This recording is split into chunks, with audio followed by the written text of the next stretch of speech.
আমি আরেকটা নতুন ব্লগ নিয়ে আসলাম। আর আজকের এই ব্লগে আমি আপনাদের সামনে কিভাবে সেও পিঠা বানাই সেই রেসিপি নিয়ে আর দেরি না করে চলুন এখনই বানিয়ে ফেলি।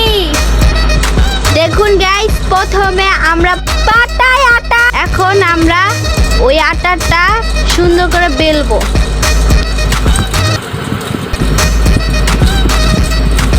এই যে গাইস, আমরা বেলছি, সুন্দর করে আটাটাকে বেলে নিই।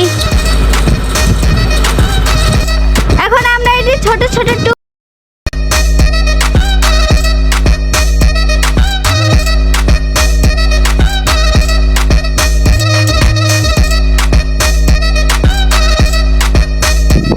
দেখুন গাইস, আমরা ফাইনালি অনেকগুলো বানিয়ে ফেলেছি। এভাবে আমরা সবগুলো বানিয়ে ফেলবো। তারপরের স্টেপটা হচ্ছে আমাদের এইগুলো রান্না করা।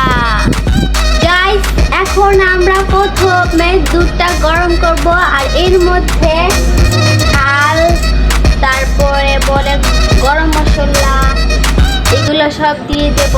তারপর নুনও দেব। আমরা এখনো নুন দেইনি, এই যে এখন নুন দেব।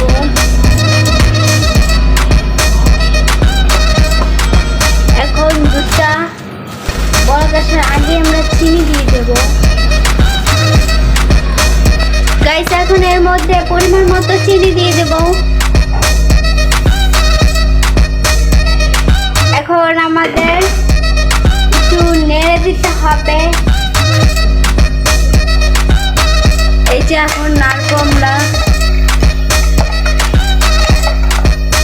এখন এই দুধটা বলক আসার অপেক্ষা করতে হবে আমাদের।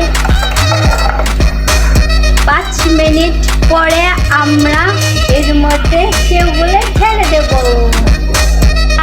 5 মিনিট হয়ে গেছে, আমাদের দুধটাও এখন বলক এসে পড়েছে। এখন এর মধ্যে আমরা সেও দিয়ে দেব।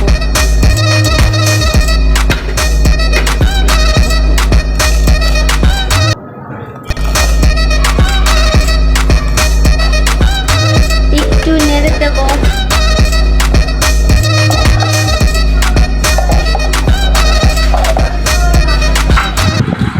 গাইস, দেখুন ফাইনালি হয়ে গেছে। তো গাইস, এখন আমি এটা আপনাদের খেয়ে দেখাবো।